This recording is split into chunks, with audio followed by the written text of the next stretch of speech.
রমণী সমাজি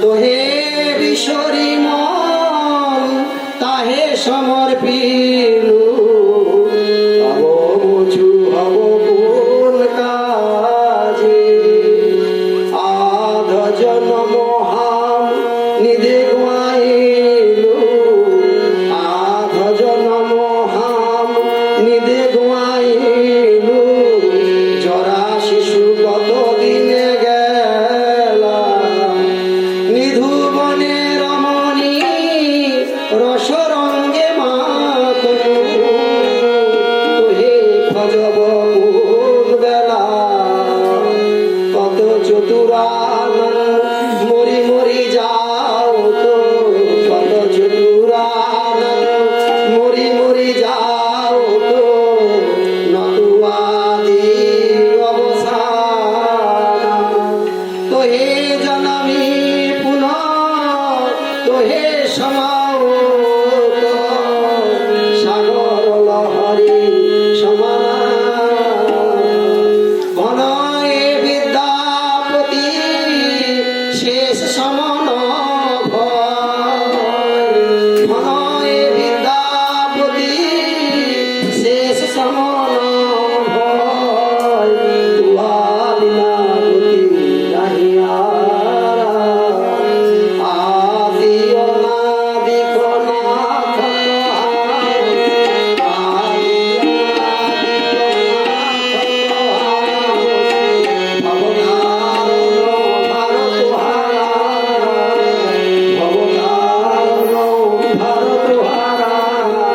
সময় থাকতে থাকতে যদি আপনি জ্ঞান অর্জন করতে না পারেন তাহলে কি হবে তা তো লসই কত মারি বিন্দু হে বিশ্বরী মন তাহে সমর্পিলু হব মুচু হব কোন কাজে। মরু অঞ্চলে যখন বর্ষা হয় তখন শুষে এলাই সঙ্গে সঙ্গে সুত মিত্র ছেলে মেয়ে পরিবৃত এই সংসারের মধ্যে কি করলাম তো হে বিশ্বরী মন হে আত্মারূপী ভগবান তোমাকে আমি ভুলে গেলে তাকে সমর্পণ করলো আমার ছেলেটা আ বাবা কাঁদি গায় আ বসবি আয় আরে আ ওর বাপ যে বড় হয়ে গেল সব ছাড়ি ছুড়ি পড়াই গেল আধ জন্ম হাম নিতে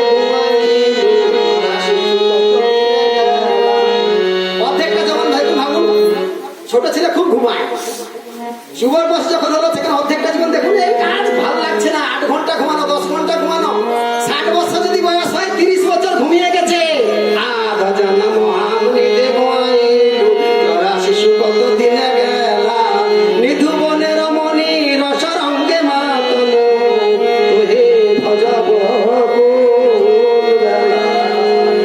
নিধু বনে কি করলাম যখন যুবক বয়স হলো নারী পুরুষ আর পুরুষ নারীতে রক্ত হয়ে গেল চলে গেল সময় আধজন মহাম নিধে গুয়াইলু জরা শিশু কত দিনে গেলা নিধু বনে রমণী রসরঙ্গে মাতনু তোহে ভজব কোন বেলা।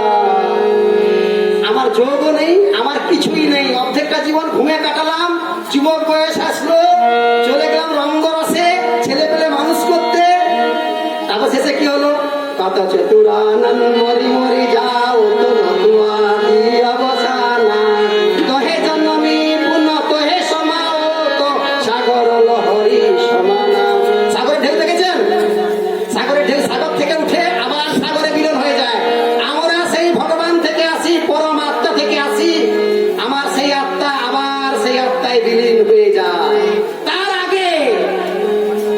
আগে যদি আমি তাকে উপলব্ধি করতে পারি তাহলে আমাদের বলতে হবে না আমাকে সাম্রাজ্য দাও ঘর দাও বাড়ি দাও বন্যা দাও সুখ শহরত দাও বলতে হবে না আমি তখন চাইবো কি অয়ম আত্মা সর্বভূতে তা না হলে কি হবে বিদ্যাপতির মতন কি হবে শেষ বয়স চলে এসছে মনয়ে বিদ্যাপতি শেষ সমন তুয়া বিনা গতি নাহি আরা আদি অনাদি খনা থাকো আসি ভবতার ভার তুহারা। শেষ চলে এসে মানুষের কি ভয় বলুন বেশি প্রতি মুহূর্তে মানুষের ভয় সম্মানহানির ভয় অর্থের ভয় না খেতে পাওয়ার ভয় রোগের রোগের ভয়, এখন তো বড় ভয় হচ্ছে রোগের ভয়, আর শেষ ভয় হচ্ছে মরে যাওয়ার ভয়।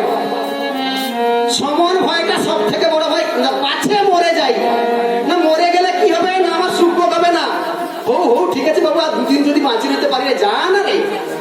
আরে মন্ত্রীকে ডাকলি শুধু যা না, 85 বছর 86 বছর বয়স, তোর বটে, হ্যাঁ বাপ যা না, একবার মন্ত্রীকে তো নিয়ে গেলে দেখো আমার বাবু বটে বেটা, সে কিন্তু আমাকে লিজাই দেনি।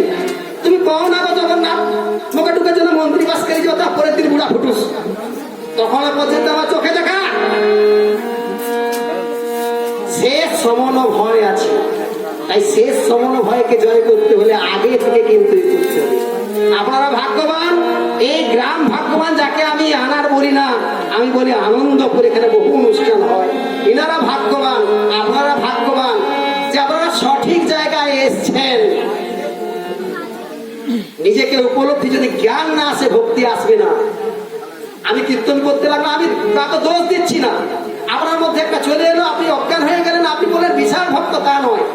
জ্ঞান মানুষকে মুক্ত করে, আর যখনই যাওয়া যায় এই বিশ্ব সংসার, বিশ্ব ব্রহ্মাণ্ড, প্রত্যেকটি আত্মা আমারই আত্মা, ঈশ্বর ছাড়া আর কেন গতি নেই, অহম ব্রহ্মাস্মি, তখনই কিন্তু আপনার সার্থক জ্ঞান আছে, তখনই আপনি একমাত্র বলতে পারেন অমৃতস্য পুত্র, আমি অমৃতেরই সন্তান। সেই জন্য ভগবান শঙ্কর কি বলছেন দেখুন, অহং ভোজনং নৈব ভোজ্য ন ভোক্তা চিদানন্দ স্বরূপ শিবহম শিবহম মন বুদ্ধি অহংকার চিত্তানিরহং ন চ শত্রু জিহ্বে ঘ্রাণ নেত্রে ন চ ভূমি ন তেজ বায়ু চিদানন্দ স্বরূপ শিবহম শিবহম শিবহম শিবহম। স্বয়ং শঙ্করাচার্য আয় থেকে কয়েক হাজার বছর আগে জন্মগ্রহণ করেছিলেন। তিনি বলে গেলেন কি, মন বুদ্ধি অহংকার এইগুলো নিয়ে থাকবি না, মন বুদ্ধি অহংকার চিত্তানিরহং, এগুলো আমার সঙ্গে কোনো জড়িত না, এগুলো থাকলেই শেষ। মন বুদ্ধি অহংকার চিত্তানিরহং ন চ শত্রু জিহ্বে ঘ্রাণ নেত্রে ন চ ভূমি ন তেজ বায়ু চিদানন্দ রূপ শিবহম শিবহম। আমি আনন্দ স্বরূপ। যখন আনন্দ স্বরূপ হয়ে যাবেন, জগতের কোনো কিছু প্রাপ্য বস্তু ভগবান দিতে চাইলেও কিন্তু আপনি চাইতে পারবেন না, কি ছোট পড়ে যাবে সব। সেটাই হচ্ছে প্রকৃত জ্ঞান, সেটাই হচ্ছে প্রকৃত ভক্তি। আমার কাছে রয়েছে অনিল বাবু, সময় অনেকটা অতিক্রান্ত, কোনো যদি দিন আরো সুযোগ হয় আপনাদের সান্নিধ্য পাওয়ার, তাহলে আবার হয়তো কিছু বলা যাবে, চেষ্টা করব। বাকি উপরওয়ালার ইচ্ছা, অনেকটা সময় অতিক্রান্ত। আমাদের যিনি এই পথে হাতে ধরে নিয়ে এসেছেন, আমার হাতে আসারও খুব মানে বলবো যে আমি শিক্ষকতা ওই লাইনে না গেলে, ওই সুন্দরপুর অঞ্চলে শিক্ষকতা, ঠাকুরের কি ইচ্ছা দেখুন, ওইখানে আমি যদি না শিক্ষকতার চাকরিও পেতাম কাকরাজিতে প্রভুর জায়গায়, তাহলে এনার সান্নিধ্যে আমি আসতে পারতাম না। ওনার কাছে হাজির হয়ে আমি এইটুকুই করেছি যে একদম ছোট থেকে যেটাকে আমি মনে করি এটা ঠিক, সেটা ঠিকটা নিয়ে এখনো চলেছেন এবং সবাইকে নিয়ে চলেছেন। দুটো জিনিস, যে আমি লাভ করব, আমি কলাটা খেয়ে যাব, আমার একটা সুন্দর বাড়ি আজকে আনারের উপরে হবে, আনন্দপুরের উপরে হবে, অপর লোকটা কিন্তু থাকবেন মাটির ঘরে, এটা জীবনে চাইবো না। আমি চাইবো আমারও যেমন হবে ওরও যেমন হবে, সেটাই তখন মাত্রা শব্দ হতে তিনি ছেড়েছেন সবাইকে নিয়ে। তার এই বিপ্লব, তার এই আন্দোলন আরো সাফল্য মণ্ডিত হোক। আর কে বলছে আপনারা অনেক নেই? আরে প্রতি যুগেই সত্যবাদী লোকের সংখ্যা খুব কম, সত্যাচারণ লোকের সংখ্যা কম। যদি 1000 লোক অসৎ হয় ভালো, এক লোক যদি সৎ রাখে, আজকে শুধু ঋষিকেশ বাবু, দীপক বাবু, আরো যারা এখানে রয়েছেন, এখানে যারা এসেছেন কয়েকজন মাত্র এসেছেন, এদেরকে নিয়ে তো আমাদের কারবার। আমার বেশি লোকের দরকার নেই, বেশি লোক হয়ে কন্দল সৃষ্টি করবে, মনের মালিন্য এনে দেবে। 5টা যদি সৎ লোক থাকে, 5000 আমার অসৎ লোকের দরকার নেই, একটাও দরকার নেই। এখানে অনেক সৎ লোক, মা বসে আছেন, মা বোনেরা বসে আছেন, আপনারা বসে আছেন, এদেরকে নিয়ে আমার কারবার অনেক পথে এগিয়ে যাবে। আরো দূরে আমরা যেতে চাই, সবাইকে নিয়ে আনন্দ ধামে পরিণত করতে চাই। কারণ আমার মনের মধ্যে যে আনন্দ আছে, যদি সত্যিকারে বিকীর্ণ হয়, তাহলে গোটাটা জগৎ কিন্তু একদিন আনন্দ ধামে পরিণত হবে, তখন স্বর্গ থেকেও বড় হয়ে যাবে। আপনারা সবাই সেই পথে চলুন। কারণ শাস্ত্রে বলা হচ্ছে অমৃতস্য পুত্র, অমৃতের পুত্র আমরা। সেই অমৃত নিজের ভিতরে আছে, তাকে খোদন করতে হবে। এবং শিবমণি নির্দেশিত পথ হয়েছে সর্বশ্রেষ্ঠ পথ, এবং নিজের লগন আমি যে পথে যেতে চাই নিরন্তর সেই দিকে লাগিয়ে রাখতে হবে। মানুষের জীবন একদিকে দেখুন 70-80টা বয়স কমতে কমতে চলে গেল, মনে হলো যেন সেদিকে চলে এসছে, আর কয়েকটা জীবন কেটে যাবে। আমাকে এইদিকে ধ্যান রাখতে হবে যে আমাকে এর মধ্যে কাজ উদ্ধার করতে হবে। হে প্রভু, তুমি আমার মদত করো। ঈশ্বর আছেন ভিতরে, তিনি আপনাকে সাহায্যের হাত বাড়িয়ে দিবেন। এই সময় নষ্ট না করে তাকে জানার চেষ্টা করুন, অনেক আনন্দ পাবেন। আর আপনারা যারা আরো কাছাকাছি যারা আছেন তাদেরকে ছত্রছাড়ায় নিয়ে আসুন। আপনাদের সবার মঙ্গল কুশল হোক। আজকে একটা পবিত্র দিনে আমি এইটুকু কামনা জানিয়ে সবার কুশল মঙ্গল জানিয়ে আমি বক্তব্যের ওখানে শেষ করছি। জয় গুরু, জয় গুরু, জয় গুরু, জয় শিবগুরু, জয় শিবগুরু, জয়